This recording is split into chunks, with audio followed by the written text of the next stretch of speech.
الحمد للہ وکفى والصلاة والسلام على عباده الذین اصطفى خصوصا على افضلهم وخاتم النبیین محمد الامین وعلى آلہ وصحبہ اجمعین اما بعد فاعوذ باللہ من الشیطان الرجیم بسم اللہ الرحمن الرحیم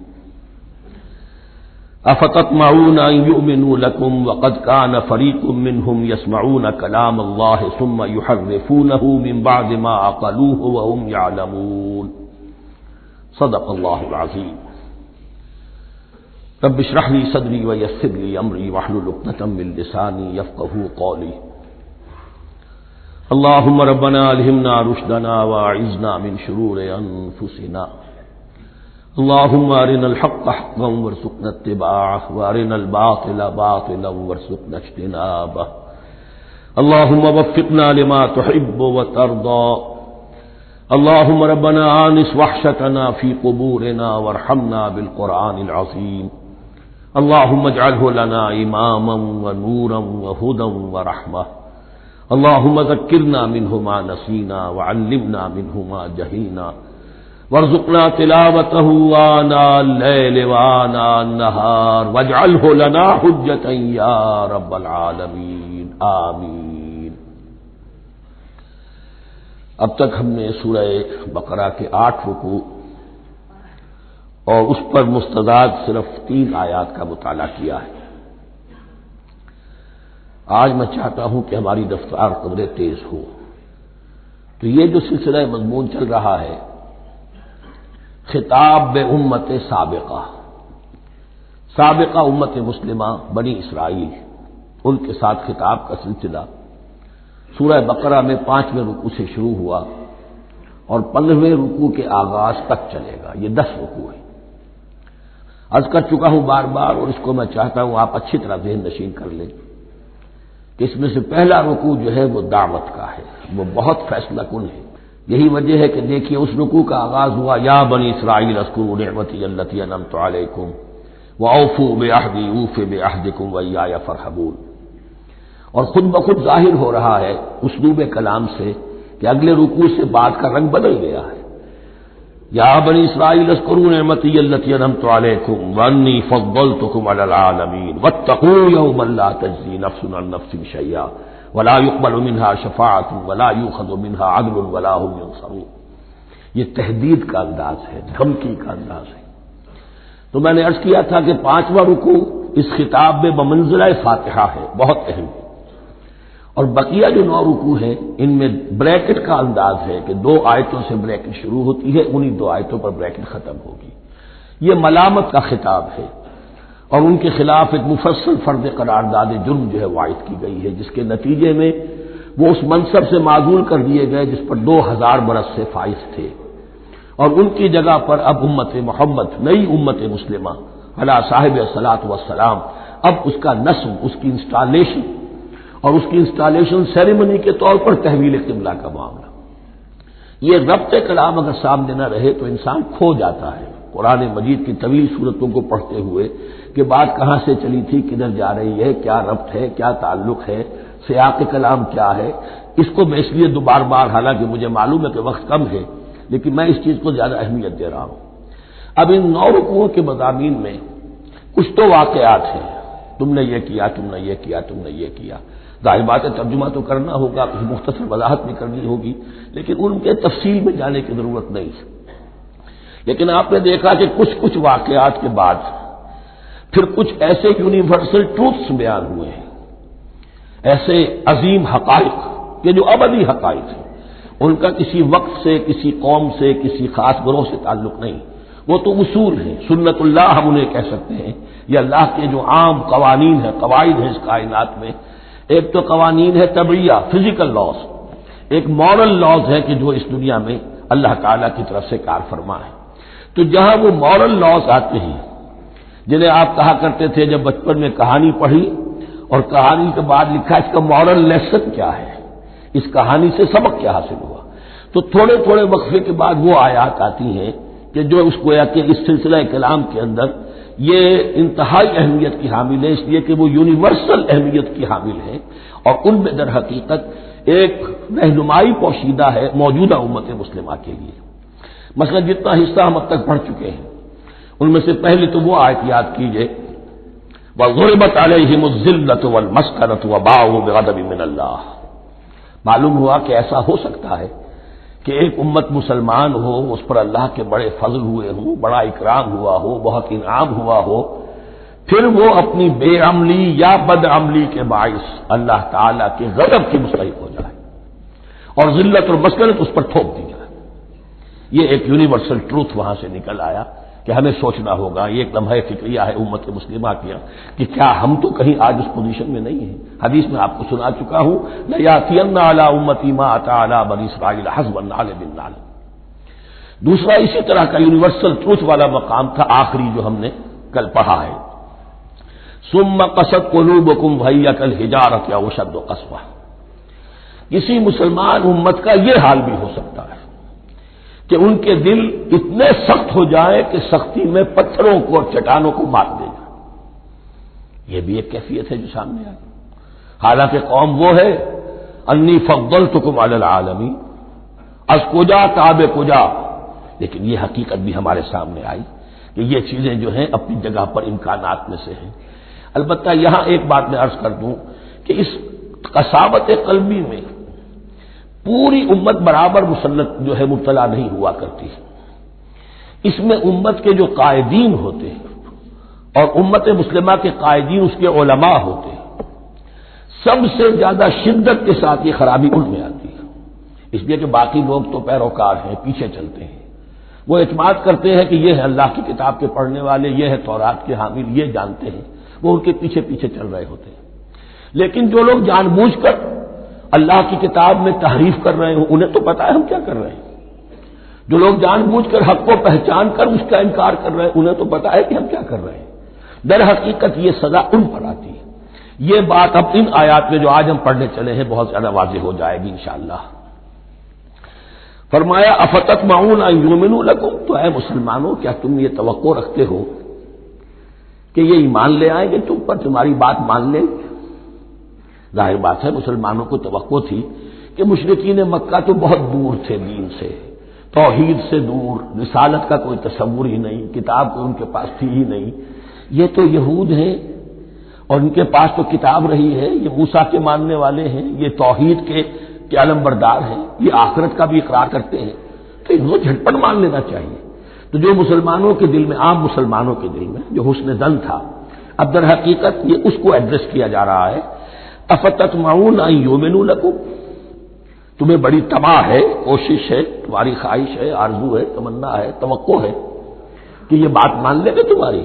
وَقَدْ كَانَ فَرِيقٌ مِّنْهُمْ يَسْمَعُونَ كَلَامَ اللَّهِ ثُمَّ يُحَرِّفُونَهُ مِن بَعْدِ مَا عَقَلُوهُ وَهُمْ يَعْلَمُونَ، جبکہ حال یہ ہے کہ ان میں سے ایک جماعت، ایک گروہ وہ بھی ہے کہ جو اللہ کے کلام کو سن کر پھر اس میں تحریف کرتا رہا ہے، اس کے بعد کہ اس کو سمجھ لیتا تھا اور اچھے جان بوجھ کر تحریف کرتا تھا۔ اب ظاہر بات وہ گروہ کون ہوں گے؟ علماء ہی تو ہیں نا، عام آدمی تو تحریف نہیں کر سکتا تھا، تحریف کرنے والے تو علماء تھے۔ افتؤمنون ان یؤمنوا لکم وقد کان فریق منهم یسمعون کلام اللہ ثم یحرفونہ من بعد ما عقلوہ وهم یعلمون واذا لقوا الذین آمنوا قالوا آمنا۔ اب دیکھیے ایک بات بڑی عجیب سامنے آئے گی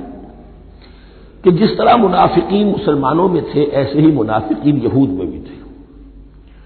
یہود میں سے کچھ لوگ ایسے تھے کہ جن پر حق جب منکشف ہو گیا اور کچھ ان کی صالح فطرت بھی تھی، اب وہ آنا چاہتے تھے اسلام کی طرف، لیکن اپنے خاندان کو، گھر والوں کو، اپنے کاروبار کو، اپنے قبیلے کو چھوڑنا بھی ممکن نہیں تھا، اور قبیلوں کی سرداری جو ہے وہ ان کے علماء یہود کے پاس ہے۔ تو دل ان کے کچھ صاف ساتھ آ چکے تھے اہل ایمان کے، اور جب وہ اہل ایمان سے ملتے تھے تو کبھی کبھی باتیں بھی بتا کہ ہاں یہ بات جو محمد کہہ رہے یہ تورات میں لکھی ہوئی تھی، واقعی یہ بات یوں ہی تھی۔ اب اس کے بعد جب وہ جاتے تھے اپنے شیاطین کے پاس، وہی شیاطین ان کے علماء، ان کے بڑے سرکردہ لوگ، تو وہ جا کر انہیں ڈانٹ ڈپٹ کرتے تھے، بے وقوفو یہ کیا کر رہے ہیں تم، یہ بات بتا رہے انہیں تاکہ اللہ کے ہاں جا کر وہ تم پر حجت قائم کرے کہ انہیں پتا تھا اور پھر بھی انہوں نے نہیں مانا۔ اب یہ ان کا آپس کا مکالمہ ہو رہا ہے۔ وَإِذَا لَقُوا الَّذِينَ آمَنُوا قَالُوا آمَنَّا، اور ان میں سے کچھ لوگ ہیں کہ جب ملتے ہیں اہل ایمان سے تو وہ کہتے ہیں ہم ایمان لے آئے۔ وَإِذَا خَلَا بَعْضُهُمْ إِلَىٰ بَعْضٍ، اور جب وہ خلوت میں ہوتے ہیں ایک دوسرے کے ساتھ، قالوا، وہ کہتے ہیں اتحدثونہم، کیا تم بتا رہے ہو ان کو، بما فتح اللہ علیکم، وہ باتیں جو اللہ نے کھولی ہیں تم پر، لیحاجوکم بہ عند ربکم، کہ وہ تم پر حجت قائم کرے تمہارے رب کے پاس، کہ اللہ اس نے مانا تھا کہ ہاں تورات میں یہ ہے، تو تم ذرا عقل سے کام لو، یہ حقیقتیں جو تورات کے ذریعے سے ہمیں معلوم ہے مسلمانوں کو مت بتاؤ۔ اس پر اللہ کا تبصرہ کیا ہے، افلا تعقلون، یہ تو ابھی انہی کا قول ختم ہوا کہ کیا تم عقل نہیں ہے کہ تم ایسا بیوقوفی کا کام کر رہے ہو۔ اولا یعلمون، یہ تبصرہ اللہ کا ہے، تو کیا یہ لوگ نہیں جانتے ان اللہ یعلم ما یسرون وما یعلنون، کہ اللہ تو جانتا ہے وہ سب کچھ بھی جو وہ چھپاتے ہیں اور وہ سب کچھ بھی جسے وہ ظاہر کرتے ہیں، تو چاہے یہ باتیں مسلمانوں کو بتاؤ نہ بتاؤ، اللہ کی طرف سے تو محاسبہ ہو ہی جانا ہے، لہذا یہ بھی ان کی ناسمجھی کی دلیل ہے۔ اب آ رہی ہے وہ اصل اہم بات جو میں نے آج ابتدا میں بیان کر دی تھی، وَمِنْهُمْ أُمِّيُّونَ، ان میں سے بھی ایک طبقہ تو ہے ان پڑھ لوگوں کا۔ اب دیکھیے امی اصل میں تو ایک طرح سے کہنا چاہیے کہ مشرکین عرب کے لیے لفظ ہے قرآن مجید میں، کیوں؟ ان کے اندر پڑھنے لکھنے کا رواج بھی نہیں تھا، کوئی آسمانی کتاب بھی ان کے پاس نہیں تھی، لیکن اب یہود کے بارے میں کہا جا رہا ہے، جیسے آج مسلمان ہیں کہ اکثر و بیشتر مسلمان تو جاہل ہیں، چاہے پی ایچ ڈی کیا ہوا ہو، پی ایچ ڈی تو فزکس میں کیا ہوا ہے، قرآن کی الف بیتیں نہیں آتی، دین کے جو ہے مبادی تک سے ناواقف ہیں، بہت پڑھے لکھے، اس کو ہمارے بعض لوگ کہتے ہیں پڑھے لکھے جاہل۔ آج کی عظیم اکثریت مسلمانوں کے پڑھے لکھے مسلمانوں کی وہ پڑھے لکھے جاہلوں پر مشتمل ہے، اس میں شامل کر لیجئے ہماری اکثریت جو ہے ہی بغیر پڑھی لکھی، تو اب انہیں کیا پتا، وہ تو سارا اعتماد کریں گے علماء پر، کوئی بریلوی ہے بریلوی علماء پر اعتماد کریں گے، کوئی دیوبندی ہے وہ دیوبندی علماء پر اعتماد کریں گے، کوئی اہل حدیث ہے وہ اہل حدیث علماء پر اعتماد کریں گے۔ منہم امیون، اب امیون کا سہارا کیا ہوتا ہے، منہم امیون لا یعلمون الکتاب الا امانیہ، وہ کتاب سے تو واقف نہیں ہوتے، اپنی کچھ خواہشات ہیں کہ جن کو جانتے ہیں، یہ خواہشات بعد میں کھل جائے گا، یہ خواہشات کیا ہیں، ہم تو اسرائیلی ہیں، ہم تو اللہ کے محبوب ہیں، ہم تو امت محمد میں ہیں، ہماری تو شفاعت ہو ہی جائے گی، یہ امانی ہے، تلک امانیہم، اور ہمیں تو جہنم میں داخل کیا بھی تو تھوڑے سے عرصے کے لیے، ہمیں نکال لیا جائے گا، یہ امانی ہے۔ تو ان کے پاس تو یہ تو ان امانی، امنیہ کہتے ہیں خواہش، امانی اس کی جمع ہے، یہ اپنی خواہشات، انگریزی کا لفظ صحیح تعبیر کرے گا وشفل تھنکنگ، یہ اپنی اس وشفل تھنکنگ کے سہارے جی رہے ہیں، علم ان کے پاس ہے ہی نہیں۔ وَإِنْهُمْ إِلَّا يَظُنُّونَ، اور وہ نہیں کچھ کر رہے مگر ظن و تخمین، گمان ہے، ان کے اپنے من گھڑت خیالات ہیں۔ فَوَيْلٌ لِّلَّذِينَ يَكْتُبُونَ الْكِتَابَ بِأَيْدِيهِمْ، تو اصل ہلاکت اور بربادی اور ویل کے بارے میں بعض روایات یہ بھی آئی ہیں کہ وہ جہنم کا وہ طبقہ ہے جس سے خود جہنم پناہ مانگتی ہے، سخت ترین، تو وہ ویل، وہ تباہی جو ہے ان کے لیے ہے جو کتاب لکھتے ہیں اپنے ہاتھ سے، ثم یقولون ھذا من عند اللہ، اور پھر کہتے ہیں یہ اللہ کی طرف سے ہے، لیشتروا بہ ثمنا قلیلا، تاکہ حاصل کر لیں اس سے کچھ بڑی گھٹیا سی حقیر سی قیمت، یعنی فتویٰ نویسی جس کا معاملہ ہے۔ اب کوئی شخص آیا، اس نے رائے پوچھی، انہوں نے اپنا جو بھی ہے وہ لکھا اور کہا یہی دین کا تقاضا ہے، بس یہی علم ہے، یہی اللہ کی بات ہے۔ اب اس میں کتنا کچھ واقعتاً انہوں نے صحیح بات کہی ہے، کتنی ہٹ درمی سے کام لیا ہے، کتنی کسی رشوت کے مبنی کو رائے دی ہے، خود بدلتے نہیں قرآن کو بدل دیتے ہیں، وہ کس درجہ فقیحان حرم و توفیق، تو یہ ان کے علماء کا کردار تھا۔ ثم یقولون ھذا من عند اللہ لیشتروا بہ ثمنا قلیلا فویل لہم مما کتبت ایدیہم، تو ہلاکت اور بربادی ہے ان کے لیے اس چیز سے کہ جو ان کے ہاتھوں نے لکھی، وویل لہم مما یکسبون، اور ان کے لیے ہلاکت اور بربادی ہے اس کمائی سے جو وہ کر رہے ہیں۔ یہ سارا دھندا جو ہے فتویٰ فروشی کا اور دین فروشی کا، اس کے لیے تباہی وہ اپنے لیے مول لے رہے ہیں، اس سے کوئی ان کو اللہ تعالیٰ کے ہاں کوئی اجر و ثواب نہیں ملے گا۔ وقالوا، اب یہ آگے امانی، وقالوا لن تمسنا النار الا ایاما معدودہ، وہ کہتے ہیں ہمیں تو آگ چھو ہی نہیں سکتی، ہاں گنتی کے چند دن، صرف یہ کہ دوسروں کی آنکھوں میں دھول جھونکنے کے لیے کہ کوئی اعتراض نہ کر دے اللہ ہمیں آگ میں پھینکا جا رہا اور ان کو نہیں پھینکا جا رہا، یہ ہم سے بھی بدتر تھے کردار میں، تو شاید ان کا منہ بند کرنے کے لیے چند دن کے لیے ہمیں جہنم میں ڈال دیں گے پھر فوراً نکال لیں گے۔ وقالوا لن تمسنا النار الا ایاما معدودہ، اور وہ کہتے ہیں کہ نہیں چھو سکتی ہمیں آگ مگر گنتی کے چند دن۔ قل اتخذتم عند اللہ عہدا، ان سے کہیے کیا تم نے اللہ سے کوئی عہد لے لیا ہے، کوئی قول و قرار ہو گیا ہے؟ فلن یخلف اللہ عہدہ، کہ تمہیں یہ یقین ہے کہ اللہ اپنے عہد کے خلاف نہیں کرے گا؟ ام تقولون علی اللہ ما لا تعلمون، یا تم اللہ کی طرف اس بات کی نسبت کر رہے ہو، تہمت جب لگا رہے ہو، جڑ رہے ہو یہ بات اللہ پر جو تم نہیں جانتے، جس کے لیے تمہارے پاس کوئی علم نہیں ہے۔ بلا من کسب سیئۃ، اب یہ انتہائی وہ یونیورسل ٹروتس جو ہے جو میں نے کہا تھا، ابدی حقائق، اس کی عظیم ترین حقیقت آ رہی ہے، نوٹ کیجئے۔ بلا کیوں نہیں، من کسب سیئۃ، جس شخص نے جان بوجھ کر ایک گناہ کمایا، لیکن گناہ بڑا، کبائر، صغائر نہیں، سیئۃ، یہ اس کی جو تنکیر ہے وہ ایک کا فائدہ بھی دے رہی ہے اور تفخیم کا بھی، جس نے بھی جان بوجھ کر کسبا، ایک گناہ کمایا، فاحاطت میں ہی خطیئتہ، اور اس کی خطا نے اس کا گھیراؤ کر لیا، یعنی ایک ہی گناہ ہے، سود کھا رہا ہے، باقی نماز ہے، تہجد ہے، یہ ہے وہ ہے، لیکن اس ایک گناہ کی برائی بھی اتنی اس کے گرد جو ہے چھا جائے گی کہ پھر اس کی یہ ساری نیکیاں ختم ہو کر رہ جائیں، ایک گناہ۔ بلا من کسب سیئۃ واحاطت بہ خطیئتہ فاولئک اصحاب النار هم فیہا خالدون، اس میں ہمارے مفسرین نے یہ لکھا ہے کہ اس کی خطا کاری اتنی اس کے اوپر چھا جائے کہ ایمان کا کوئی اثر باقی نہ رہے۔ اور المعاصی برید الکفر، یہ علماء کے ہاں اصول ہے کہ یہ جو گناہ ہوتے ہیں یہ ڈاک ہے کفر کی، ہوتے ہوتے گناہ پر مداومت مداومت مداومت،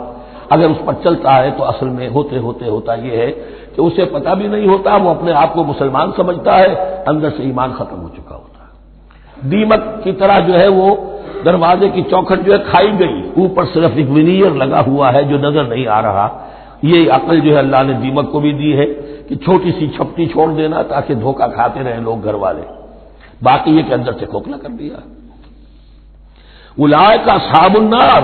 یہ آگ والے ہیں، ہم فیہا خالدون، جو اس میں ہمیشہ ہمیشہ رہیں گے۔ یہ ہے قاعدہ کلیہ، قرآن کا قطعی اور ابدی فیصلہ۔ والذین آمنوا وعملوا الصالحات، ہاں اس کے برعکس کے لوگ ایمان لائیں اور نیک عمل کریں۔ اب نیک عمل میں ہر شخص نے اپنا اپنا نظریہ بنا رکھا ہے، مراد نیک عمل قرآن مجید کا کیا ہے؟ دین کے سارے تقاضوں کو ادا کرنا، وہ نیک عمل ہوگا۔ آپ نے ایک نیکی لے لی، یتیم خانہ کھول دیا، بڑی فاؤنڈیشن بنا دی، بیواؤں کا انتظام ہو رہا ہے، لیکن کاروبار میں سودی لین دین ہے، جھوٹ ہے، فریب ہے، دھوکہ ہے، سب چل رہا ہے، تو یہ نہیں ہے۔ دین کے تقاضے یہ بھی ہے کہ دین کو قائم کرنے کی جد و جہد میں لگو، اس کی شرائط پوری کرو۔ تو فرمایا والذین آمنوا وعملوا الصالحات اولئک اصحاب الجنہ هم فیہا خالدون، وہ ہیں جنت والے اور وہ اس میں ہمیشہ ہمیشہ رہیں گے۔ وَإِذْ أَخَذْنَا مِيثَاقَ بَنِي إِسْرَائِيلَ لَا تَعْبُدُونَ إِلَّا اللَّهَ، اور یاد کرو جب کہ ہم نے بنی اسرائیل سے عہد لیا تھا تم نہیں عبادت کرو گے کسی کی سوائے اللہ کے۔ وَبِالْوَالِدَيْنِ إِحْسَانًا، اور اس کے ساتھ دوسرا حکم، اور یہ اہم مقام ہے کہ اللہ کے حق کے فوراً بعد والدین کے حق کا ذکر قرآن مجید میں 4 مقامات پر آیا، ان میں سے ایک مقام یہ ہے وَبِالْوَالِدَيْنِ إِحْسَانًا، والدین کے ساتھ نیک سلوک کرو گے، وَذِي الْقُرْبَى، اور قرابت داروں کے ساتھ بھی، وَالْيَتَامَى، اور یتیموں کے ساتھ بھی، وَالْمَسَاكِينَ، اور محتاجوں کے لیے بھی، وَقُولُوا لِلنَّاسِ حُسْنًا، اور لوگوں سے اچھی بات کہو، اچھی بات کہو، صحیح بات کہو، امر بالمعروف کرتے رہو، نیکی کی دعوت دیتے رہو، وَأَقِيمُوا الصَّلَاةَ وَآتُوا الزَّكَاةَ، اور نماز قائم کرو، قبائل قائم رکھو اور زکوٰۃ ادا کرو گے، یہ گویا کہ معاہدہ ہو رہا ہے۔ ثُمَّ تَوَلَّيْتُمْ، پھر دیکھو تم نے اس سے پیٹھ موڑ لی، إِلَّا قَلِيلًا مِنكُمْ، سوائے تم میں سے تھوڑے سے لوگوں کے، وَأَنْتُمْ مُعْرِضُونَ، اور تم ہو ہی پھر جانے والے، تمہاری یہ عادت گویا کہ طبیعت ثانیہ ہے۔ اب ایک خاص مثال آ رہی ہے، اس کے بعد پھر ایک بہت بڑا یونیورسل ٹروتھ آئے گا۔ مثال کیا ہے؟ اللہ نے ان سے ایک عہد لیا تھا، وَإِذْ أَخَذْنَا مِيثَاقَكُمْ، ہم نے تم سے یہ عہد بھی لیا تھا، لَا تَسْفِكُونَ دِمَاءَكُمْ، دیکھو اپنا خون نہیں بہاؤ گے، یعنی آپس میں جنگ نہیں کرو گے، لڑو گے نہیں، تم بنی اسرائیل ایک وحدت بن کر رہو گے، جیسے کہ قرآن مجید میں آیا ہے انما المؤمنون اخوۃ، تم بھائی بھائی ہو، لا تسفكون دماءکم، اپنا خون نہیں بہاؤ گے، ولا تخرجون انفسکم من دیارکم، اور نہ ہی تم نکالو گے اپنے کچھ لوگوں کو ان کے گھروں سے۔ اب یہاں مجھے وضاحت کرنی پڑے گی ورنہ بات سمجھ میں نہیں آئے گی کہ جب حضرت یوشع ابن نون کی سرکردگی میں بنی اسرائیل نے فلسطین کو فتح کرنا شروع کیا، اور سب سے پہلے جیریکو فتح کیا گیا شہر، اس کے بعد جب سارا فلسطین فتح کر لیا تو انہوں نے ایک مرکزی حکومت قائم نہیں کی، 12 قبیلوں نے 12 حکومتیں بنا لی، جیسے 12 چشمے تھے پانی کے ویسی 12 حکومتیں۔ اب ظاہر بات ہے جہاں 12 حکومتیں ہوں گی تو وہ طوائف الملوکی جس کو کہتے ہیں، آپس کی کھٹپٹ ہوتی تھی، جنگیں ہوتی تھی، پھر ان میں سے ایک دوسرے پر حملہ کر کے وہاں کے لوگوں کو نکال باہر کرتے تھے، بھاگنے پر مجبور کر دیتے تھے، تو یہ تھی ان کی کیفیت۔ لیکن اس کے بعد پھر جب وہ لوگ چلے گئے کہیں کفار کے ملک میں چلے گئے، اب کفار میں جو ہے ان کو لا کر اور ان کے سامنے ان کے ہاں بیچنا چاہا، کیونکہ غلام بن گئے وہاں جا کر، یا انہوں نے غلام بنا لیا، تو اب فدیہ دے کر چھڑا رہے ہیں کہ ہمیں حکم دیا گیا ہے کہ جو بھی تمہارا اسرائیلی بھائی ہو اس کو فدیہ دے کر چھڑا لو اگر کہیں وہ اسیر ہو جائے۔ تو ایک حکم کو تو مانا نہیں اور دوسرے پر عمل ہو رہا ہے۔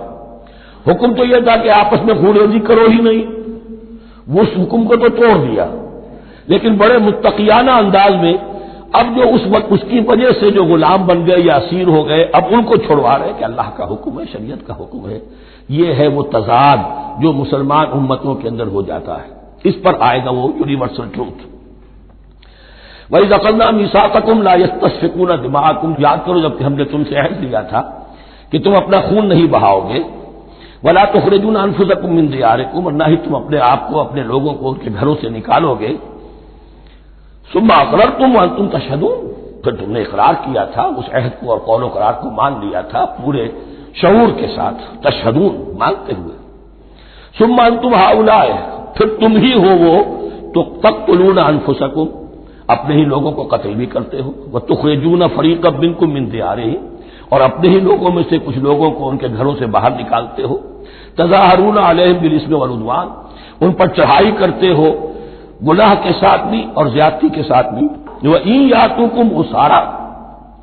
اور اگر وہ قیدی بن کر تمہارے پاس آتے ہیں تفادوہم، تو اب تم ان کا فدیہ دے کر انہیں چھڑاتے ہو، وَهُوَ مُحَرَّمٌ عَلَيْكُمْ إِخْرَاجُهُمْ، حالانکہ ان کا تو نکالنا ہی تم پر حرام کیا گیا تھا۔ اب یہ واقعہ آپ نے پڑھ لیا، سمجھ لیا، اب دیکھیے اس سے جو سبق ہے، مورل لیسن ہے جو ابدی ہے، افتؤمنون ببعض الکتاب وتکفرون ببعض، تو کیا تم ہماری شریعت کے ایک حصے کو مانتے ہو اور ایک کو نہیں مانتے؟ اب دیکھیے یہ الفاظ اب ہوں گے تعویل عام، جہاں کہیں بھی یہ طرز عمل ہوگا تو یہ آیت اس کو کور کرے گی۔ افتؤمنون ببعض الکتاب وتکفرون ببعض، تو کیا تم مانتے ہو ہماری کتاب کے ایک حصے کو اور ایک کو نہیں مانتے؟ فما جزاء من يفعل ذلك منکم، تو نہیں ہے کوئی سزا اس کی جو یہ حرکت کرے تم میں سے، الا خزي في الحیات الدنیا، سوائے اس کے کہ دنیا کی زندگی میں رسوائی ہو، ذلت ہو، ویوم القیامہ، اور قیامت کے دن یردون الی اشد العذاب، وہ لوٹا دیے جائیں شدید ترین عذاب میں، وما اللہ بغافل عما تعملون، اور اللہ تعالی غافل نہیں ہے اس سے جو تم کر رہے ہو۔ آج امت مسلمہ پر 100% یہ آیت منطبق ہو رہی ہے، پورے دین پر چلنے کو تیار نہیں، ہر گروہ نے کوئی ایک شے حلال کر لی اپنے لیے، ملازم پیشہ طبقہ ہے، رشوت حلال ہے، کیا کرے اس کے بغیر گزارا نہیں ہوتا، کاروباری طبقہ ہے، سود کیا کرے اس کے بغیر تو یہ کاروبار چلتا نہیں، فلاں ہر ایک کے لیے، ہر ایک نے، یہ جو طوائف ہے ان سے جا کے پوچھیے وہ بھی کہتے کیا کریں ہم، ہمارا یہ دھندا ہے، ہم بھی محنت کرتی ہیں، مشقت کرتی ہیں۔ ابھی ٹی وی پر میں نے دیکھا بنگال کی پروسٹیٹیوٹس مسلمان جو ہیں ان کے کچھ انٹرویوز لیے گئے کہ ہم پر کیوں پابندی عائد کرنے کی کوشش کی جا رہی ہے، یہ بھی ایک محنت ہے جو ہم کرتی ہیں، اور یہ کہ ان میں سے آپ کو یہ بھی معلوم ہے کہ ان میں سے بعض ایسی ہوتی ہے وہ جب محرم کے دن آئیں گے کالے کپڑے پہنے گی، جلوسوں کے ساتھ ہوں گی، اور یہ مزاروں کے اوپر اکثر و بیشتر وہی ہوتی ہیں، دبال کھیلتی ہیں، جو کچھ کرتی ہیں وہ نیکی ان کے ہاں بھی ہے۔ تو نیکی اور بدی کا ایک امتزاج ہے۔ کل دین جب تک وہ نہ ہو تو اس کی سزا یہ ہے خزی فی الحیات الدنیا، وہ ہمارے اوپر ہے۔ ضربت علیہم الذلۃ والمسکنہ، وہ خز اور وہ ذلت اور مسکنہ تھوپ دی گئی ہے۔ باقی رہ گیا قیامت کا معاملہ، فیوم القیامت یردون الی اشد العذاب، شدید ترین عذاب میں۔ تو اپنے طرز عمل سے تو ہم اس کے مستحق ہو گئے ہیں، باقی اللہ تعالیٰ کی رحمت جو ہے دستگیری فرما لے اس کا اختیار ہے۔ لیکن دھمکی کا پھر انداز دیکھیے، وَمَا اللَّهُ بِغَافِلٍ عَمَّا تَعْمَلُونَ، اللہ غافل نہیں ہے اس سے جو تم کر رہے ہو۔ ہر سال عمرہ فرما کے آ رہے ہیں، کس رقم سے فرما کر آ رہے ہیں یہ اللہ کو معلوم ہے۔ یہ حلال سے کمائی تھی یا حرام سے؟ رمضان مبارک میں حرم میں پہلی صف میں جگہ ریزرو کرائی ہوئی ہے سیٹ صاحب نے، اور وہاں کے شرطوں کو بھی رشوتیں دیتے ہیں، اور وہ سمجھتے ہیں کہ ہم تو سارا نہا دھو کر آ گئے، سال بھر جو بھی حرام کمائی کی تھی سب پاک ہو گئی۔ اللہ نا واقف نہیں ہے، اللہ تمہاری داڑھیوں سے دھوکہ نہیں کھائے گا، اللہ تمہارے اماموں سے اور ابا اور قبا سے دھوکہ نہیں کھائے گا۔ He knows you through and through. He sees you through and through. وَمَا اللَّهُ بِغَافِلٍ عَمَّا تَعْمَلُونَ أُولَٰئِكَ الَّذِينَ اشْتَرَوُا الْحَيَاةَ الدُّنْيَا بِالْآخِرَةِ، یہ وہ لوگ ہیں جنہوں نے دنیا کی زندگی اختیار کر لی ہے آخرت کو چھوڑ کر۔ فَلَا يُخَفَّفُ عَنْهُمُ الْعَذَابُ وَلَا هُمْ يُنصَرُونَ، تو اب ان کے لیے نہ تو ان سے عذاب میں تخفیف کی جائے گی اور نہ ان کی کوئی مدد کی جائے گی۔ وَلَقَدْ آتَيْنَا مُوسَى الْكِتَابَ وَقَفَّيْنَا مِن بَعْدِهِ بِالرُّسُلِ، اور ہم نے موسیٰ کو کتاب دی تورات، اور قفینا من بعدہ بالرسل، اور پھر اس کے بعد پے بپے لگاتار ہم رسول بھیجتے رہے۔ ایک بات نوٹ کر لیجیے گا، لفظ رسول اور لفظ نبی میں کچھ فرق ہے، اس وقت تفصیل میں جانے کا موقع نہیں ہے، لیکن یہ تین جوڑے الفاظ کے ایسے ہیں قرآن مجید کی اصطلاحات کے کہ وہ تینوں مترادف کے طور پر بھی استعمال ہو جاتے ہیں اور علیحدہ علیحدہ اپنا مفہوم بھی رکھتے ہیں۔ اور اس کا ایک اصول یہ علماء نے بنایا ہے کہ اذا اجتمع تفرقا وَإِذَا تَفَرَّقَا اجتمعا، ایک ہے ایمان اور اسلام، اب یہ بھی مسلم مومن ایک ہی شے ہے، لیکن یہ کہ ایک شے تو نہیں ہے، کچھ فرق بھی ہے۔ کہیں جہاں ان دونوں الفاظ کو لایا جائے گا بالمقابل تو فرق نظر آ جائے گا، لیکن عام طور پر مسلم کی جگہ مومن، مومن کی جگہ مسلم استعمال ہو جائے گا۔ call the rose by any name it will smell as sweet۔ اس طرح جہاد اور قتال کا معاملہ ہے، دو الفاظ ہیں، مختلف ہیں، مفہوم جدا بھی ہے لیکن ایک دوسرے کی جگہ آ بھی جائیں گے۔ تیسرے نبی اور رسول، فرق ہے، ہر نبی رسول نہیں ہوتا، ہر رسول نبی ہے، یعنی نبی عام ہے، رسول خاص ہے۔ نبی کو جب کسی خاص قوم کی طرف معین طور پر بھیج دیا جاتا ہے تب وہ رسول ہو جاتا ہے، اس سے پہلے اس کی حیثیت ایک ولی اللہ کی ہے، بہت اعلیٰ درجے کا اللہ کا دوست اور ولی جس پر وحی آ رہی ہے۔ عام ولی اللہ میں اور نبی میں فرق یہ ہے، ان پر وحی آتی ہے، ان پر وحی نہیں آتی۔ لیکن اس نبی کو اگر اب آپ بھیج دیں گے کہ جاؤ اذهب الى فرعون، اب وہ رسول ہو گئے، جاؤ اب مدین کی طرف، الى مدین اخاهم شعیبا، اب رسول ہو گئے۔ تو یہ فرق ہے نبی اور رسول کا۔ جیسے آپ کے ہاں سی ایس پی کاڈر ہے، اب وہ ڈی سی بھی لگ سکتا ہے، کہیں وہ جوائنٹ سیکرٹری لگا ہوا ہے، کہیں ناپسندیدہ آدمی ہے تو او ایس ڈی لگایا ہوا ہے کہیں،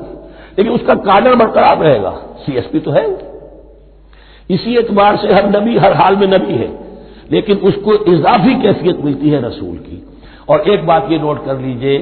نبیوں کو قتل بھی کیا گیا ہے، رسول قتل نہیں ہو سکتے۔ اللہ کا فیصلہ یہ ہے کہ لَأَغْلِبَنَّ أَنَا وَرُسُلِي، میں اور میرے رسول تو غالب آ کر رہیں گے۔ جب بھی کسی قوم نے کسی رسول کی جان لینے کی کوشش کی ہے اس قوم کو برباد کر دیا گیا اور رسول اور اس کے ساتھیوں کو بچا لیا گیا۔ یہ معاملہ ہوا ہے اللہ کا تمام رسولوں کے ساتھ، نبیوں کے ساتھ نہیں۔ حضرت یحییٰ نبی تھے، قتل کر دیے گئے۔ حضرت عیسیٰ رسول تھے، قتل نہیں کیے جا سکتے تھے، ان کو زندہ آسمان پر اٹھا لیا گیا، اب وہی دوبارہ آئیں گے۔ تو رسول جو ہے وہ قتل نہیں ہوتا، اور اسی اعتبار سے حضور کی بڑی گہری تمنا تھی، لَوَجَدتُّ أَنْ أُقْتَلَ فِي سَبِيلِ اللَّهِ ثُمَّ أُحْيَا ثُمَّ أُقْتَلَ ثُمَّ أُحْيَا، میری بڑی خواہش ہے میں اللہ کی راہ میں قتل ہو جاؤں، پھر زندہ کیا جاؤں، پھر قتل کیا جاؤں، پھر اللہ کی راہ میں پھر زندہ کیا جاؤں، پھر قتل کیا جاؤں، لیکن اللہ نے یہ خواہش آپ کی پوری نہیں کی۔ اس لیے کہ آپ اللہ کے رسول تھے۔ اب یہاں نوٹ کیجئے گا، یہاں لفظ رسول تو آ گیا ہے لیکن یہ نبی کے معنی میں ہے۔ قفینا من بعدہ بالرسل، اس لیے کہ رسول حضرت موسیٰ کے بعد حضرت عیسیٰ ہی ہے، درمیان میں پروفٹس ہیں، یہ prophets of the Old Testament, یہ انبیاء ہیں لیکن ان کے لیے لفظ رسول آ گیا ہے۔ وآتینا عیسی ابن مریم البینات وایدناہ بروح القدس، اور ہم نے عیسیٰ کو بڑی واضح نشانیاں دی، حصی معجزات جتنے حضرت مسیح کو دیے گئے ہیں ویسے اور کسی نبی کو نہیں دیے گئے۔ یہ بعد میں تذکرہ آ جائے گا سورہ آل عمران میں۔ اور ہم نے مدد کی ان کی روح القدس کے ساتھ، حضرت جبرائیل کی خاص تائید انہیں حاصل تھی۔ ظاہر بات ہے، میں نے عرض کیا ہے کہ جو معجزہ ہوتا ہے وہ کسی نبی کی اپنی طاقت سے اس کا ظہور نہیں ہوتا، رسول کی کسی طاقت سے، یا کرامت کسی ولی اللہ کے اپنے اختیار میں نہیں ہوتی، یہ اللہ کی طرف سے، اور اس کے لیے ظہور جو ہوتا ہے وہ فرشتوں کے ذریعے سے۔ ایدناہ بروح القدس افکلما جاءکم رسول بما لا تهوى انفسکم، اب یہاں پر تبصرہ ہو رہا ہے، جو بھی کچھ یہود نے کیا حضرت مسیح کے ساتھ وہ چونکہ معلوم ہے اس کا تذکرہ نہیں کیا، صرف اس پر تبصرہ ہو رہا ہے۔ تو جب بھی کبھی تمہارے پاس کوئی رسول آیا، بما لا تهوى انفسکم، وہ چیز لے کر جو تمہارے جیوں کو، تمہارے من کو بھائی نہیں، اچھی نہیں لگی، استکبرتم، تم نے استکبار کیا، وہی استکبار جو عزازیل نے کیا تھا اور ابلیس بن گیا، ابا واستکبر، استکبرتم ففریقا کذبتم وفریقا تقتلون، تو کچھ کو تو تم نے صرف ان کی تردید ہی کی اور کچھ کو تم نے قتل بھی کیا، تقتلون، تو یہ انبیاء کے قتل ہو سکتا ہے۔ اور نمبر 2 ایک رائے یہ دی گئی ہے، تقتلون جو ہے قتل تم نہیں آیا ہے، یہ فعل مضارع ہے، اور فعل مضارع کے اندر ایک فعل جاری رہتا ہے، ختم نہیں ہوتا، گویا کہ تم قتل کرنے کی کوشش کرتے رہے۔ بعض لوگوں کی تو جان کے درپے ہو گئے۔ وقالوا قلوبنا غلف، اور انہوں نے کہا ہے کہ ہمارے دل تو غلافوں کے اندر بند ہیں۔ یہ اس کو ملائیے پہلی آیت جو آج ہم نے پڑھی ہے، افتطمعون ان یؤمنوا لکم، تو اے مسلمانوں کیا تم یہ توقع رکھتے ہو اور چاہتے ہو کہ یہ تمہاری بات مان لیں گے؟ ان کی اس خواہش کے جواب میں جو وہ کہتے تھے وہ یہ قول ہے، وقالوا قلوبنا غلف، ہمارے دل خلافوں میں ہے، میاں تمہاری بات ہم پر اثر نہیں کر سکتی، جاؤ کسی اور سے بات کرو۔ آج بھی آپ کو یہ الفاظ سننے کو مل جائیں گے، قلوبنا غلف، ہمارے دل تو غلافوں میں ہے، بڑے مضبوط ہیں، مستحکم ہیں، تمہاری بات اس میں گھر کر ہی نہیں سکتی۔ بل لعنہم اللہ بکفرہم، یہ ہے تبصرہ، جس کو یہ کہہ رہے ہیں کہ ہمارے دل محفوظ ہیں اور غلافوں میں ہیں، حقیقت میں تو ان پر لعنت ہو چکی ہے اللہ کی طرف سے ان کے کفر کی وجہ سے۔ فقلیلا ما یؤمنون، تو واقعتاً کم ہی ہوں گے ان میں سے جو ایمان لائیں گے۔ ولما جاءہم کتاب من اللہ مصدق لما معہم، اب یہاں پر ذکر ہو رہا ہے خود حضور صلی اللہ علیہ وسلم کا، اور جب آ گئی ان کے پاس کتاب اللہ کے پاس سے، یعنی یہ قرآن، مصدق لما معہم، جو اس کی تصدیق کرتے ہوئے آیا جو ان کے پاس ہے۔ میں اس کی وضاحت کر چکا ہوں، قرآن ایک طرف تصدیق کرتا ہے تورات اور انجیل کی، اور دوسری طرف وہ مصداق بن کر آیا ہے تورات اور انجیل کی پیشن گوئیوں کا۔ وَكَانُوا مِن قَبْلُ يَسْتَفْتِحُونَ عَلَى الَّذِينَ كَفَرُوا، اور ان کا حال یہ تھا کہ وہ آخری کتاب اور آخری نبی کے حوالے اور واسطے سے اللہ تعالیٰ سے فتح کی دعائیں کیا کرتے تھے کافروں کے خلاف۔ ہوتا کیا تھا کہ یہ 3 قبیلے مدینے میں آ گئے کہ جو یہودی تھے، بنو قینقاع، بنو نضیر اور بنو قریظہ، اسی میں وہاں رہتے تھے اوس اور خزرج جو یمن سے آئے تھے، اصل عربی قبائل تھے، پھر آس پاس کے قبائل بھی تھے، وہ سب کے سب امیین میں سے تھے، ان کے پاس نہ کوئی کتاب، نہ کوئی شریعت، نہ کسی نبوت سے آگاہ۔ اب ان کے آپس میں جب لڑائیاں ہوتی تھیں اور یہ مار کھاتے تھے، سرمایہ دار تھے، دولت والے تھے، عام طور پر بزدل تھے، لہذا جب بھی کبھی مقابلہ ہوتا تھا مار کھاتے تھے، تو وہاں یہ کہا کرتے تھے کہ ابھی تو تم ہمیں مار لیتے ہو، دبا لیتے ہو، نبی آخری زمان کی آنے کا وقت آ چکا ہے، وہ نئی کتاب لے کر آئیں گے، جب وہ آئیں گے ہم ان کے ساتھ ہو کر جب تم سے جنگ کریں گے تو تم ہمیں شکست نہیں دے سکو گے، ہمیں فتح حاصل ہوگی۔ اور دعا کیا کرتے تھے اللہ اس نبی آخر الزمان کا ظہور جلد ہو تاکہ اس کے واسطے سے اور اس کے ذریعے سے اس کے صدقے ہمیں فتح مل سکے، یہ دعائیں تھیں۔ کیونکہ خزرج اور اوس کے لوگوں نے ان کی یہ دعائیں سنی ہوئی تھیں، یہی وجہ ہے کہ حج میں سن 11 نبوی کے حج میں یا سن 10 نبوی کے حج میں جب وہاں پر 6 آدمیوں سے حضور نے بات کی جو خزرج کے تھے سب کے سب، انہوں نے کلنکھیوں سے ایک دوسرے کو دیکھا، معلوم ہوتا ہے یہ وہی نبی ہے جن کا ذکر یہ یہودی کرتے ہیں، تو اس سے پہلے کہ وہ ایمان لائے تم ایمان لے آؤ۔ گویا کہ وہ علم بالواسطہ طور پر جو انہیں پہنچا تھا وہ ان کے لیے کتنا بڑا سرمایہ بن گیا، ان کی نجات کا ذریعہ بن گیا، اور وہ علم جو ان کے پاس تھا تعصب کی وجہ سے اور تکبر کی وجہ سے وہ اسی طرح رہ گئے۔ فَذَهَبَ اللَّهُ بِنُورِهِمْ وَتَرَكَهُمْ فِي ظُلُمَاتٍ لَا يُبْصِرُونَ صُمٌّ بُكْمٌ عُمْيٌ فَهُمْ لَا يَرْجِعُونَ وَلَمَّا جَاءَهُمْ كِتَابٌ مِّنْ عِندِ اللَّهِ مُصَدِّقٌ لِّمَا مَعَهُمْ وَكَانُوا مِن قَبْلُ يَسْتَفْتِحُونَ عَلَى الَّذِينَ كَفَرُوا فَلَمَّا جَاءَهُم مَّا عَرَفُوا كَفَرُوا بِهِ، تو جب ان کے پاس آ گئے وہ چیز جسے انہوں نے پہچان لیا پھر انہوں نے کفر کیا۔ فَلَعْنَةُ اللَّهِ عَلَى الْكَافِرِينَ، تو اللہ کی لعنت ہے ایسے کافروں پر۔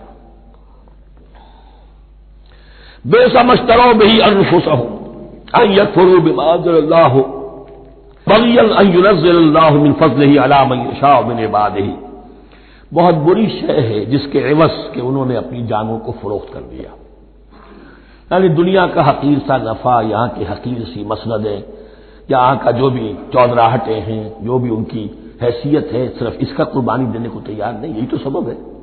اس کی وجہ سے کفر کر رہے ہیں پہچان کر۔ تو بری ہے وہ شے جس کے لیے انہوں نے اپنے آپ کو بیچ دیا۔ ان یکفروا، کہ وہ کفر کر رہے ہیں اس وجہ سے، بما انزل اللہ بغیا، جو اللہ نے نازل فرمایا ہے، اور کفر کیوں کر رہے ہیں؟ اس زدہ میں ان ينزل اللہ من فضلہ علی من یشاء من عبادہ، کہ اللہ تعالیٰ نے نازل کر دیا ہے اپنے اس فضل میں سے اپنے بندوں میں سے جس پر چاہا۔ وہ اس امید میں تھے کہ وہ اسرائیلی ہی ہوگا۔ جب 1400 برس تک نبوت ہمارے پاس رہی، اب فترت کا زمانہ ہے، 600 برس گزر گئے، اب آخری نبی آنا ہے، ان کو گمان یہ تھا وہ ہم میں سے ہی ہوگا۔ یہاں یہ ہوا کہ یہ رحمت اللہ کی اور یہ فضل جو ہے بنی اسماعیل پر ہو گیا۔ اس کی وجہ سے زدہ بغین، اس بغین کے لفظ کو اچھی طرح نوٹ کر لیجئے، یہ اختلاف جو ہوتا ہے دین میں اس کا اصل سبب یہ بغین کا لفظ آئے گا بار بار قرآن مجید میں۔ یہ بغین کیا ہے؟ جس سے عہد حاضر کے ایک خاص جو مکتب فکر ہے سائیکالوجی کا، ایڈلر کا، اس میں یہ قرار دیا گیا ہے کہ انسان کے جو موٹیوز ہیں، جو اس کا انسٹنکٹس ہیں، ان میں ایک بہت پاورفل موٹیو جو ہے to dominate, urge to dominate. میں اس کی بات کیوں مانوں، یہ کیوں نہ میری مانے، یہ ڈومینیشن۔ تو بغیا کے معنی بھی ہے حد سے بڑھنا، تجاوز کرنا۔ تو وہ اپنی حد سے بڑھ کر دوسروں کے اوپر روب گاجنے کے لیے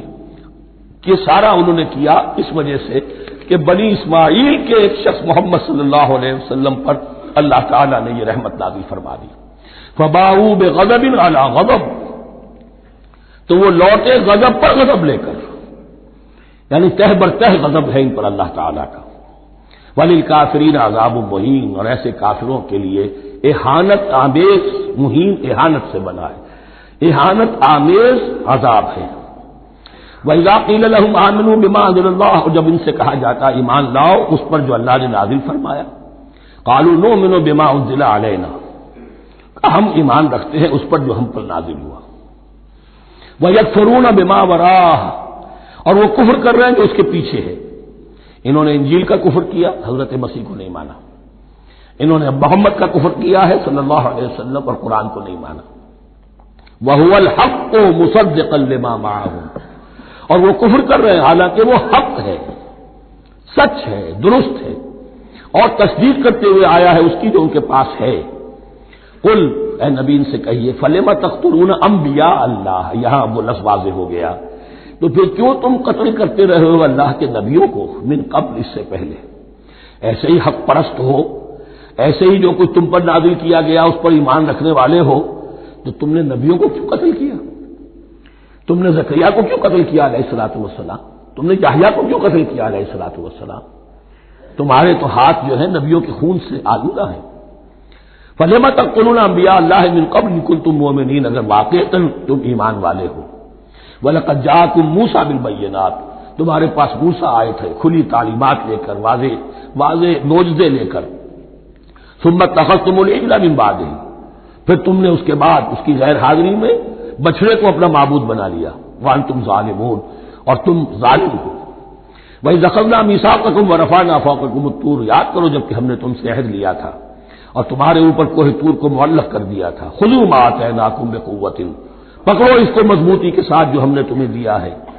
وَاسْمَعُوا، اور سنو۔ قَالُوا سَمِعْنَا وَعَصَيْنَا، انہوں نے کہا ہم نے سنا اور نافرمانی کی۔ یہ ان کی ایک اور بیماری تھی، الفاظ کو ذرا سا چکر دے کر ایسے پڑھنا کہ مفہوم جو ہے بالکل بدل جائے۔ کوئی اعتراض کرے تو کہے گا کوئی شخص کہ اپنے کانوں کا جا کے میل نکلوائیے، میں نے تو اطعنا کہا تھا، آپ کو آسینا سننے میں آ گیا۔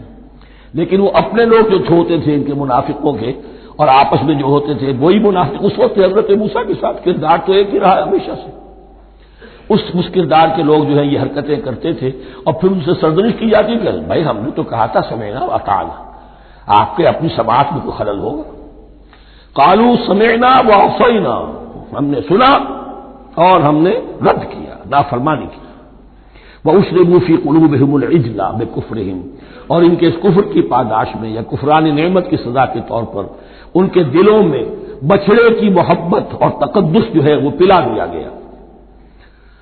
قُلْ بِئْسَ مَا يَأْمُرُكُم بِهِ إِيمَانُكُمْ إِن كُنتُم مُّؤْمِنِينَ، کہیے ان سے بری ہیں یہ باتیں، برا ہے وہ جس کا کہ حکم دے رہا ہے تمہیں تمہارا ایمان کے ساتھ یہ حرکتیں۔ ان کنتم مومنین، اگر تم مومن ہو تو کیا ایمان کے ساتھ یہ حرکتیں ممکن ہوتی ہیں؟ قُلْ إِن كَانَتْ لَكُمُ الدَّارُ الْآخِرَةُ عِندَ اللَّهِ خَالِصَةً مِّن دُونِ النَّاسِ فَتَمَنَّوُا الْمَوْتَ إِن كُنتُمْ صَادِقِينَ۔ پھر یہ ایک یونیورسل ٹروتھ آ رہا ہے، بہت اہم، اس کو کرتے ہوئے خود انٹروسپیکشن کی ضرورت ہے پڑھتے ہوئے، کیونکہ ان کا یہ خیال تھا نحن ابناء اللہ وحباؤہ، ہم تو اللہ کے بڑے چہیتے ہیں، بڑے لاڈلے ہیں، اولیاء ہیں، ہم پسندیدہ لوگ ہیں، we are the chosen people of the Lord, یہ ان کا کہنا جو ہے یہ تو ان کی بڑی کھلی بات ہے۔ اور ان کا کہنا ہے کہ آخرت کا گھر تو ہمارے لیے ہے ہی ہے، اٹھا لو۔ اب دیکھیے لٹمس ٹیسٹ ان کے سامنے رکھا جا رہا ہے، لیکن یہ لٹمس ٹیسٹ میرے اور آپ کے لیے بھی ہے۔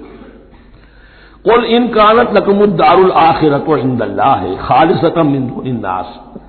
اے نبی ان سے کہیے کہ اگر تمہارے لیے آخرت کا گھر اللہ کے پاس خالص کر لیا گیا ہے دوسرے لوگوں کو چھوڑ کر، یعنی تمہاری ریزرویشن ہو چکی ہے وہاں، تمہارے لیے تو جنت ہی جنت ہے، فَتَمَنَّوُا الْمَوْتَ إِن كُنتُمْ صَادِقِينَ، تو اگر تم سچے ہو تو تمہیں موت کی تمنا کرنی چاہیے، موت کی تمنا کرو۔ اگر اتنا ہی یقین ہے جنت میں داخل ہونے کا تو دنیا میں رہنا تم پر گراں ہونا چاہیے۔ یہاں کی تو بہت سی کلفتیں ہیں، بہت سی محنتیں ہیں، مشقتیں ہیں، کتنی کتنی کوفت اٹھانی پڑ جاتی ہے۔ یقین اگر ہو کہ آخرت ہے اور وہاں میرا مقام جنت میں ہے تو زندگی تو لائبلٹی معلوم ہونی چاہیے، ایسٹ معلوم نہیں ہونا چاہیے۔ پھر تو دنیا سجن نظر آنی چاہیے، جیسا کہ حدیث میں فرمایا گیا الدنیا سجن المومن و جنت الکافر، یعنی کم سے کم یہ کہ دنیا میں زیادہ رہنے کی آرزو تو نہ ہو، یہ کم سے کم ہے۔ آخرت پر ایمان، اور اگر اپنا معاملہ اللہ کے ساتھ خلوص پر ہے، دھوکے بازی پہ نہیں ہے، بل الانسان علی نفسہ بصیرہ، ہر انسان کو معلوم ہے میں کہاں کھڑا ہوں، آپ کا دل آپ کو بتا دے گا آپ اللہ کے ساتھ دھوکے بازی کر رہے ہیں یا آپ کا معاملہ اللہ کے ساتھ خلوص و اخلاص پر مبنی ہے۔ اگر یقین ہے کہ خلوص و اخلاص پر ہے تو پھر تو یہ ہے کہ زندگی ایسٹ نہیں لائبلٹی، اور دنیا باغ نہیں قید خانہ نظر آنا چاہیے، اور اس میں انسان رہتا ہے ایک مجبوراً اللہ نے بھیجا ہے رہنا ہے، جو جو اس کی طرف سے ذمہ داریاں عائد کی گئی ہیں وہ ادا کرنی ہے، لیکن یہاں رہنے کی خواہش یہ اگر ہے تو یا تو آخرت پر ایمان نہیں یا اپنا اللہ کے ساتھ معاملہ خلوص اور اخلاص پر مبنی نہیں۔ دس از دی لٹمس ٹیسٹ۔ فَتَمَنَّوُا الْمَوْتَ إِن كُنتُمْ صَادِقِينَ وَلَن يَتَمَنَّوْهُ أَبَدًا، اور یہ ہرگز نہیں کریں گے تمنا اس کی موت کی، بِمَا قَدَّمَتْ أَيْدِيهِمْ، بسبب ان کرتوتوں کے جو ان کے ہاتھوں نے آگے بھیجے ہوئے ہیں۔ ہر شخص کو معلوم ہے میں نے کیا کمائی کی ہے، کیا بھیجی ہے۔ واللہ علیم بالظالمین، اور اللہ ان ظالموں سے بخوبی واقف ہے۔ وَلَتَجِدَنَّهُمْ أَحْرَصَ النَّاسِ عَلَىٰ حَيَاةٍ، اور تم انہیں دیکھو گے اس دنیا کی زندگی پر تمام انسانوں سے بڑھ کر حریص، وَمِنَ الَّذِينَ أَشْرَكُوا، یہاں تک کہ مشرکوں سے زیادہ حریص ہے۔ اور یہ بات صحیح ہے، اہل ایمان کے ساتھ مقابلہ مشرکین نے کیا، کھل کر میدان میں آ کر کیا، ڈٹ کر کیا، اپنی جانیں اپنے باطل معبودوں کے لیے قربان کی۔ یہودی نہیں لڑ سکے، من ورائے جدر، فصیلوں کے پیچھے سے اور ادھر سے، لیکن سامنے آ کر مقابلہ نہیں کر سکے، اس لیے کہ انہیں جانیں بہت عزیز تھی۔ وَلَتَجِدَنَّهُمْ أَحْرَصَ النَّاسِ عَلَىٰ حَيَاةٍ وَمِنَ الَّذِينَ أَشْرَكُوا، حتیٰ یہ کہ مشرکین سے بھی زیادہ یہ دنیا کی زندگی کے حریص ہیں۔ یود احدہم لو یعمر الف سنہ، ان میں سے ہر ایک کی یہ خواہش ہے کہ کسی طرح اس کی عمر 1000 برس ہو جائے۔ وما ہوا بمزحزحہ من العذاب ان یعمر، اور اگر ان کو معمر کر بھی دیا جائے، طویل زندگی دے بھی دی جائے، تو عذاب سے تو چھٹکارا نہیں ملے گا، آخرت تو بالآخر تو آنی ہے۔ واللہ بصیر بما یعملون، اور اللہ دیکھ رہا ہے جو کچھ کہ وہ کر رہے ہیں۔ قل من کان عدوا لجبریل فانہ نزلہ علی قلبک، اب جیسا کہ میں نے عرض کیا کہ ان کا خیال یہ تھا کہ آخری نبوت کا وقت تو قریب ہے، ہوگا وہ کوئی اسرائیلی، ہوگا ہم میں سے۔ معاملہ ہو گیا تلپٹ، اللہ نے ان کی آزمائش اتنی بڑی کر لی کہ جنہیں حقیر سمجھتے تھے، بڑی امیین ہیں، ان پڑھ ہیں، نہ ان کے پاس کتاب، نہ کوئی شریعت، نہ کوئی قانون، نہ کوئی ضابطہ، کچھ بھی نہیں۔ اللہ نے ان میں سے ایک آدمی کو، ایک شخص کو چن لیا، لہذا ان کے لیے اب ان کے اندر دشمنی پیدا ہوئی، کس سے؟ گالیاں دینے لگے حضرت جبرائیل کو، اس نے دشمنی کی ہمارے ساتھ، آ تو رہا تھا پیغام ہم میں سے کسی کے لیے، لے گیا ادھر۔ اور یہ بات آپ کو شاید بڑی عجیب لگے، لیکن یہ کہ شیخ احمد سرہندی رحمۃ اللہ علیہ نے اپنے مکاتیب میں یہ لکھا ہے کہ اہل تشیع کا ایک فرقہ ایسا بھی رہا ہے، میں نہیں جانتا کہ آج بھی ہے یا نہیں ہے، جس کو غرابیہ کہتے تھے، غرابیہ۔ ان کا عقیدہ یہ تھا کہ حضرت محمد صلی اللہ علیہ وسلم اور حضرت علی رضی اللہ تعالی عنہ، ان کی ارواح بالکل ایک دوسرے کے ایسے مشابہ تھیں جیسے ایک کوا دوسرے کوے کے مشابہ ہوتا ہے، غراب کوے کو کہتے ہیں۔ تو جبریل دھوکہ کھا گئے، وہ وہی اللہ نے بھیجی تھی علی کے لیے، لے گئے محمد کے پاس صلی اللہ علیہ وسلم۔ تو یہ بات جو شیخ احمد سرہندی کی لکھی ہوئی غرابیہ فرقہ ان کا، مجھے یہ نہیں معلوم کہ اب بھی ہے یا نہیں ہے، لیکن یہ بات یہود کے ہاں جو ہے وہ موجود تھی۔ اور بات جان لیجئے، لَيَأْتِيَنَّ عَلَىٰ أُمَّتِي مَا أَتَىٰ عَلَىٰ بَنِي إِسْرَائِيلَ حَزْوَ النَّعْلِ بِالنَّعْلِ، اس کی حقیقت اور سے اور منکشف ہوتی چلی جائے گی۔ تو اب یہاں فرمایا قُلْ مَنْ كَانَ عَدُوًّا لِجِبْرِيلَ، اے نبی کہہ دیجئے جو کوئی بھی دشمن ہو گیا ہو جبرائیل کا، فَإِنَّهُ نَزَّلَهُ عَلَىٰ قَلْبِكَ بِإِذْنِ اللَّهِ، تو اس نے تو نازل کیا ہے اس قرآن کو آپ کے دل پر اللہ کے حکم سے، جبرائیل کا اپنا اختیار تو نہیں تھا۔ مصدقا لما بین یدیہ، اور یہ تصدیق کرتے ہوئے آیا ہے اس کی جو اس کے سامنے موجود ہے، وہدی وبشریٰ للمؤمنین، اور بشارت ہے اہل ایمان کے لیے۔ اور اس کے بعد اب فرمایا جا رہا ہے کہ اللہ اور اس کے رسول اور اس کے ملائکہ یہ ایک آرگینک ہول ہے، یہ ایک جماعت ہے، ان میں کوئی رکھنا نہیں ہو سکتا، ان میں کوئی اختلاف نہیں ہو سکتا۔ اگر کوئی جبریل کا دشمن ہے تو وہ اللہ کا دشمن ہے، اگر کوئی اللہ کے سچے رسول کا دشمن ہے تو وہ اللہ کا دشمن ہے، جبریل کا بھی دشمن ہے۔ من کان عدوا للہ وملائکتہ ورسلہ وجبریل ومیکال فإن اللہ عدو للکافرین، تو کان کھول کر سن لو، جو کوئی بھی دشمن ہے اللہ کا اور اس کے فرشتوں کا اور اس کے رسولوں کا اور جبرائیل کا اور میکائیل کا، تو اللہ تعالیٰ کی طرف سے بھی اعلان ہے کہ اللہ ایسے کافروں کا دشمن ہے۔ وَلَقَدْ أَنزَلْنَا إِلَيْكَ آيَاتٍ بَيِّنَاتٍ، اور اے نبی ہم نے آپ کی طرف نازل کر دی ہے روشن آیات۔ وَمَا يَكْفُرُ بِهَا إِلَّا الْفَاسِقُونَ، اور انکار نہیں کرتے ان کا مگر وہی کہ جو سرکش ہے۔ وَمَا يُضِلُّ بِهِ إِلَّا الْفَاسِقِينَ، تیسرے رکوع میں جو سورہ بقرہ کے الفاظ آئے تھے۔ أَوَكُلَّمَا عَاهَدُوا عَهْدًا نَبَذَهُ فَرِيقٌ مِّنْهُمْ، تو جب بھی کبھی انہوں نے کوئی عہد کیا، اللہ سے میثاق کیا، اللہ کے رسولوں سے کوئی عہد کیا، نبذہ فریق منہم، ان میں سے ایک گروہ نے اس معاہدے کو پھینک دیا اٹھا کر۔ بل اکثرہم لا یؤمنون، بلکہ ان کی اکثریت جو ہے ایمان سے خالی ہے، جیسا کہ حال آج امت مسلمہ کا ہے۔ مسلمان ہے، ایمان حقیقی، ایمان قلبی، یقین والا ایمان وہ کتنوں کو حاصل ہے؟ ڈھونڈ اب ان کو چراغ رخ زیبا لے کر۔ وَلَمَّا جَاءَهُمْ رَسُولٌ مِّنْ عِندِ اللَّهِ مُصَدِّقٌ لِّمَا مَعَهُمْ نَبَذَ فَرِيقٌ مِّنَ الَّذِينَ أُوتُوا الْكِتَابَ، پھر وہی بات، اور جب آئے ان کے پاس اللہ کی طرف سے ایک رسول یعنی محمد صلی اللہ علیہ وسلم، مصدق لما معہم، اور تصدیق کرتے ہوئے آئے ہیں اس کی جو ان کے پاس موجود ہے، ان کے ساتھ ہے۔ نبذ فریق من الذین اوتوا الکتاب کتاب اللہ وراء ظہورہم، ان کی ایک گروہ، ان کی ایک جماعت نے اللہ کی کتاب کو اپنی پیٹھوں کے پیچھے پھینک دیا، کأنہم لا یعلمون، گویا کہ وہ جانتے ہی نہیں، انجانے سے وہ کر رہے گئے تھے، ہمیں کچھ پتہ نہیں۔ ان کے عوام پوچھتے ہوں گے کیا یہ وہی نبی ہے جن کا ذکر نہیں، کیا بڑے کوئی یقین سے نہیں کہہ سکتے، کچھ نہیں، ابھی دیکھیں گے، تیل دیکھو، تیل کی دھار دیکھو، کأنہم لا یعلمون، جیسے انہیں علم نہیں۔ واتبعوا ما تتلو الشیاطین علی ملک سلیمان، اب ایک اور حقیقت نوٹ کیجئے، جب کسی مسلمان امت میں دین کی اصل حقیقت، اصل تعلیمات سے بہت پیدا ہوتا ہے تو رجحان کدھر ہو جاتا ہے؟ جادو، ٹونا، ٹوٹکا، تعویذ، عملیات، قرآن کی عملیات۔ قرآن اترا تھا کسی اور کے لیے، کام کے لیے، یہ اس کو ذریعہ بناتے ہیں دشمن کو زیر کرنے کے لیے۔ محبوب آپ کے قدموں میں آ کر گرے گا،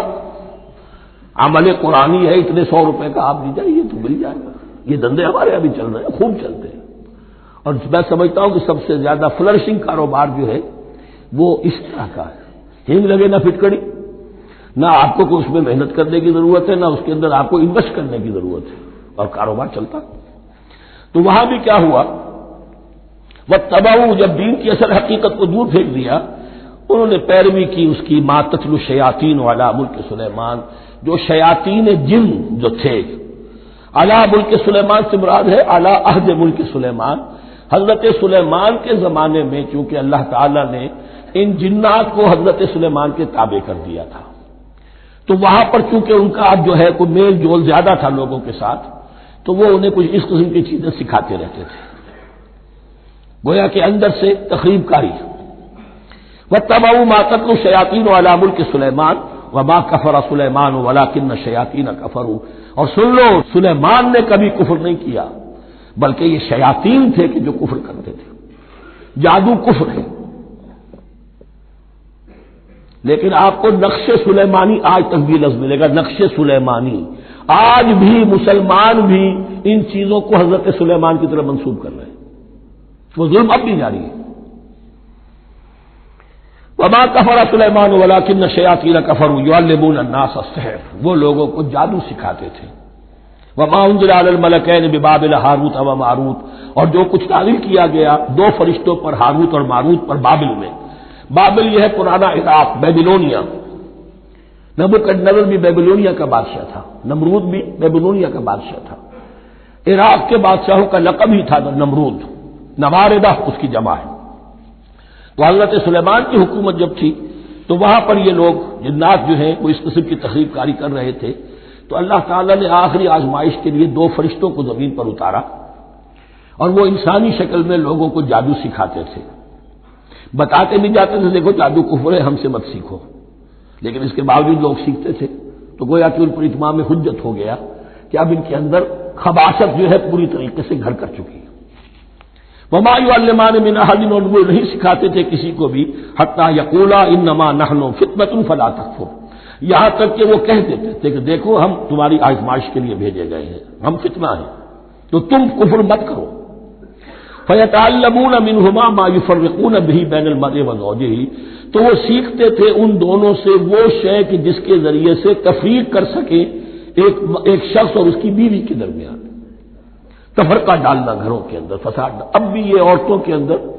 یہ کام بڑی تیزی کے ساتھ چلتے ہیں، تعویذ اور دھاگے اور کیا کوئی گنڈے چلتے ہیں۔ وما هم بضارین بہ من احد، اور نہیں تھے وہ ضرر پہنچانے والے کسی کو کچھ بھی الا باذن اللہ۔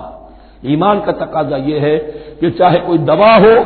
وہ بھی باذن رب کام کرے گی، ورنہ نہیں۔ کوئی اور اسباب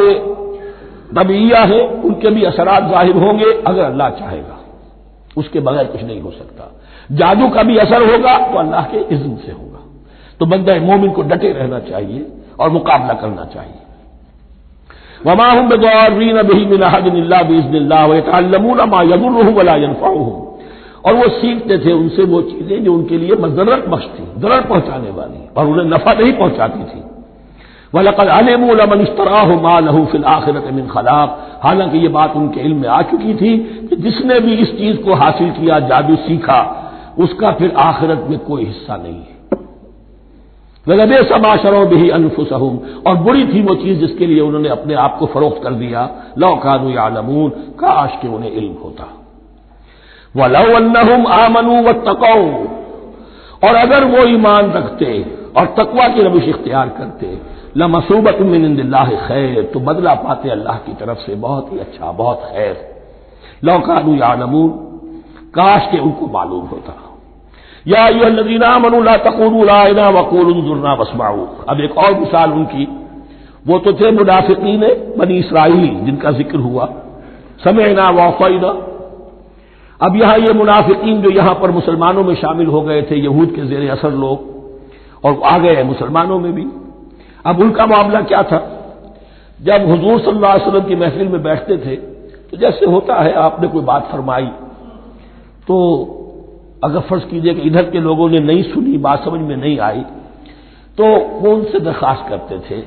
رعاینا، حضور ذرا ہماری رعایت کیجئے، بات کو دوبارہ دہرا دیجئے، ہماری سمجھ میں نہیں آیا۔ اب اس کا وہ کیا کرتے تھے یہودی، یا یہ ان کے یہودیوں کے زیر اثر منافقین، رعاینا، اے ہمارے چرواہے، گویا کہ دل میں خوش ہو رہے ہیں، خباثت نفس اس کو غذا مل رہی ہے، ہم نے تو رعاینا کہہ دیا۔ کسی نے اگر ٹوک دیا، بابا میں نے رعاینا کہا تھا، معلوم ہوتا آپ کی سماعت میں کوئی خلل پیدا ہو چکا ہے، یہ انداز۔ تو مسلمانوں سے کہا جا رہا ہے، یہ واحد آیت ہے اس پورے سلسلے میں جس میں خطاب یا ایھا الذین آمنوا سے ہے، لیکن اصل میں روئے سخن اب بھی بنی اسرائیل کی شرارت ہے۔ یا ایھا الذین آمنوا لا تقولوا راعنا وقولوا انظرنا واسمعوا، دیکھو تم اس لفظ ہی کو چھوڑ دو، اے اہل ایمان تم مت کہا کرو راعنا، تم کہا کرو انظرنا، اے نبی ہماری طرف توجہ فرمائیے، یا ہمیں مہلت دیجیے۔ نظر کے دونوں معنی ہیں، دیکھنا ہمیں دیکھیے، اور انتظار بھی اسی سے بنا ہے، ذرا سی مہلت دیجیے۔ واسمعوا، اور دوسرے یہ کہ توجہ سے سنا کرو